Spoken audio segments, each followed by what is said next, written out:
தேவனுக்கு ஒப்படைப்பது அந்த வைராகியத்தை குறித்து பவுல் சொல்லுகிறார். நீங்களும் நானும் அந்த மனவாட்டியாக இருக்கிறோம், மனவாட்டி சபையாக இருக்கிறோம். இந்த சபை எப்படி தேவனிடத்தில் ஒப்படைக்கப்பட வேண்டும் என்பதற்கு பவுல் சில வழிமுறைகளை சொல்லுகிறார். போன ஆராதனையில் இதை பற்றின நான் ஒரு செய்தியை பார்த்தோம். அது ஒரு சின்ன இன்ட்ரொடக்ஷன் மட்டும் நான் சொல்லிவிட்டு ரெண்டாம் ஆராதனைக்குள்ளே நாம் ரெண்டாவது பகுதிக்குள்ளே போகிறோம். ஒரு சபை ஒப்படைப்பதற்கு, கர்த்தரிடத்தில் ஒப்படைப்பதற்கு கர்த்தருக்கு சில கிரைட்டீரியாக இருக்கிறது.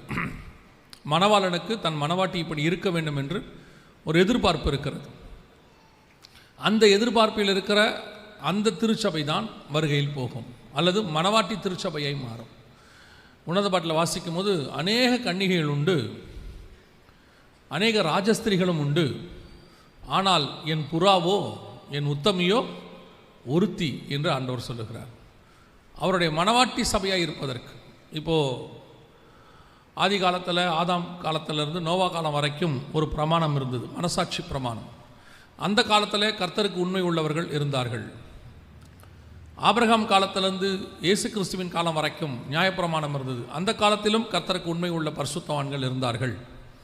இப்போ இயேசு கிறிஸ்துவின் காலத்திலிருந்து வருகை வரைக்கும், எடுத்துக்கொள்ளப்படுதலிருந்து வருகை வரைக்கும் இப்பொழுதும் நாம் கர்த்தருக்குள் ஒரு திருச்சபையாக கூடியிருக்கிறோம்.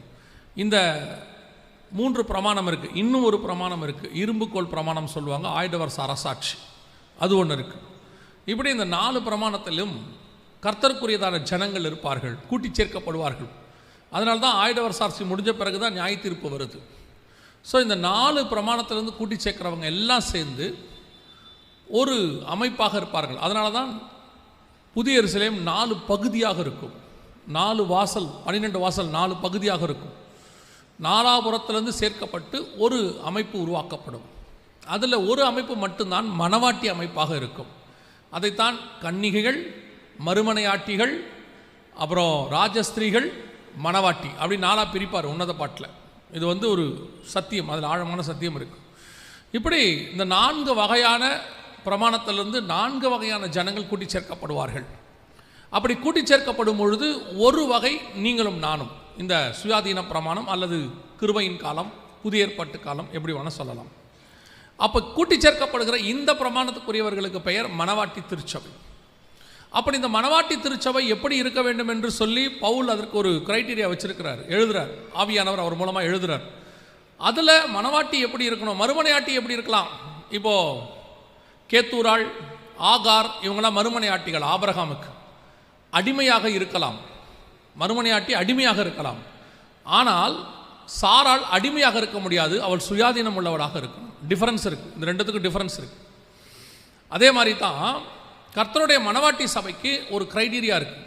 அதில் மிக முக்கியமானது என்னென்னா, கற்புள்ள கன்னிகையாக, அதான் அங்கே ரொம்ப முக்கியம்.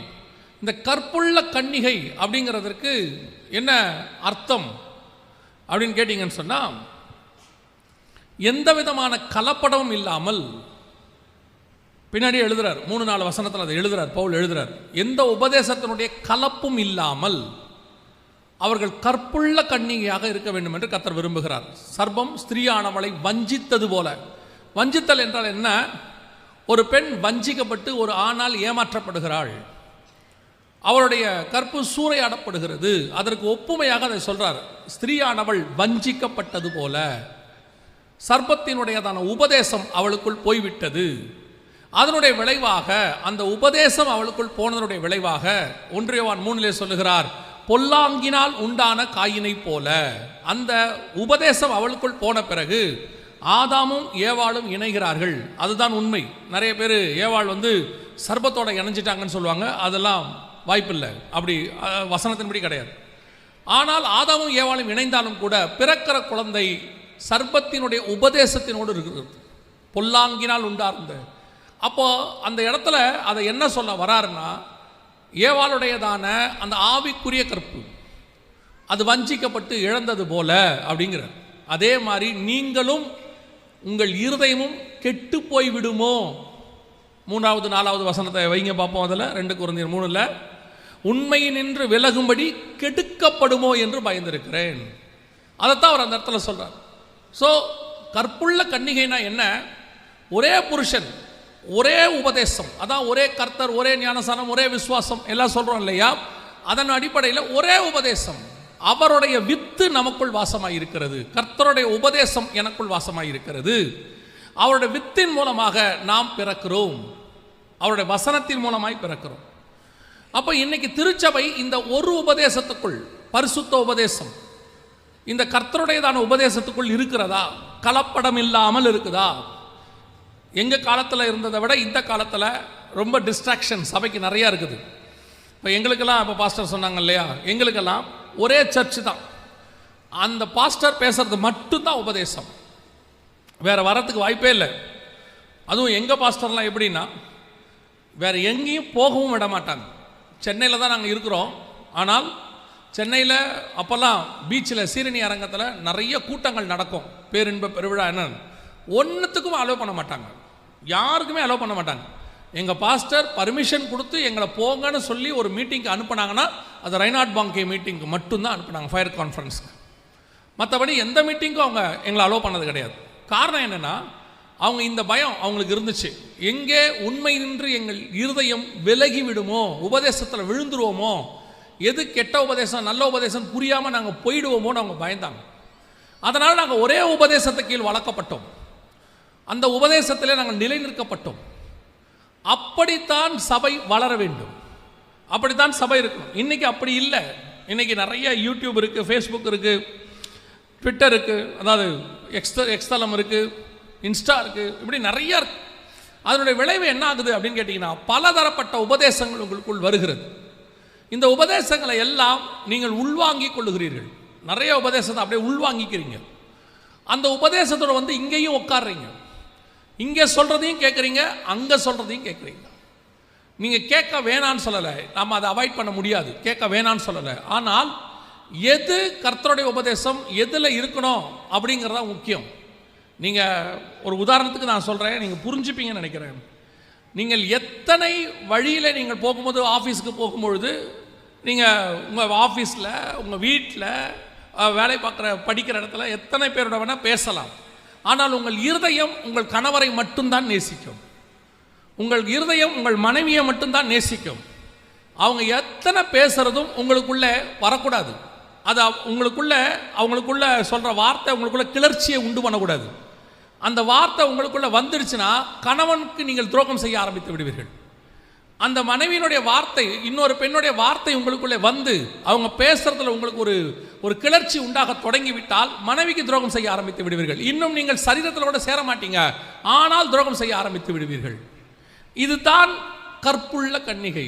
புதிய ஏற்பாட்டை பொறுத்த வரைக்கும் இயேசு தெளிவாக சொல்றாரு, விபச்சாரம் என்பது என்னவென்று சொன்னால் சரீரத்தில் என்னவதை குறித்து சொல்லவில்லை, இச்சையோடு கூட நோக்குவதை குறித்து பேசுகிறார். சில காரியங்கள் உங்களுக்குள்ளே வந்த உடனேயே அந்த உபதேசம், நான் இப்போ உபதேசத்தை குறித்து சொல்லுகிறேன், சிலருடைய தவறான உபதேசம் உங்களுக்குள்ளே வரும்போது அது உங்களுக்கு சரியாக்கப்பட்டு அதை செய்யலான்னு உங்களுக்கு தோண ஆரம்பிச்சாலே நீங்கள் வழிவிலக ஆரம்பிச்சிட்டீங்கன்னு அர்த்தம். நீங்கள் இன்னொரு உபதேசத்துக்கு பின்னாடி போக தொடங்கிட்டீங்கன்னு அர்த்தம். ஒரு இந்த உபதேசம் கொஞ்சம் கடினம் தான், நான் இல்லைன்னே சொல்லலை. இப்போ கர்த்தர் கொடுத்துருக்கிற புதிய ஏற்பாட்டு உபதேசம் கடினமான உபதேசம். அன்னைக்கே சொல்லிட்டான் அவன், இந்த உபதேசத்தில் யாழ் நிலை நிற்க கூடும் அப்படின்னு கேட்டான். கஷ்டம்தான், ஆனால் அந்த கஷ்டமான உபதேசத்தில் கடைசி வரைக்கும் நிலை நிற்கிறவள் தான் கற்புள்ள கன்னிகையாக கர்த்தருக்கு நியமிக்கப்பட்டிருக்கிறாள். சில நேரத்தில் நமக்கு இந்த உபதேசம் அப்படியே கொஞ்சம் இன்னொரு உபதேசம் கேட்கும் போது நல்லா இருக்குது, அது கேட்கறதுக்கு கொஞ்சம் லகுவாக இருக்குது, அல்லது இம்ப்ளிமெண்ட் பண்ணுறதுக்கு ரொம்ப ஈஸியாக இருக்குது. அதனால் நம்ம என்ன பண்ணுறோம், அது கொஞ்சம் ஈஸியாக இருக்குது, அங்கே அந்த சபைக்கு போனால் நல்லாயிருக்கும். ஒருத்தர் சொன்னாங்க, அந்த சர்ச்சுக்கு ஏன் போகிறாங்க, ஒரு நல்ல ஆவிக்குரிய சபையை விட்டுட்டு அந்த சபைக்கு போயிட்டாங்க.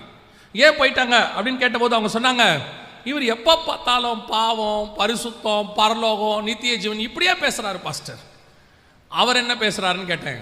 அப்போ அவங்க ஒரு வார்த்தை சொன்னாங்க, அவர் மெசேஜை கவனித்து பாருங்க பாஸ்டர், 2 வசனம் தான் பேசுவார், ஆனால் நிறைய கதை சொல்லுவார்.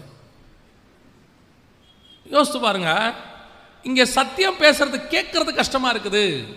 அதே நேரத்தில் இந்த கதை, நான் பேரபிள்ஸ் வேணான்னு சொல்லலை, அதோடு கூட சொல்லக்கூடியதான ஓமையான காரியங்கள் வேணான்னு சொல்லலை, அதுதான் எனக்கு இன்ட்ரெஸ்டாக இருக்குது. கடைசியில் போய் அந்த சபையை பார்த்தா அது வேறு விதமான உபதேசத்துக்குள்ளே கொண்டு போகுது. அதான் வேதம் சொல்லுது, கற்புள்ள கன்னிகையாக ஒரே புருஷனுக்கு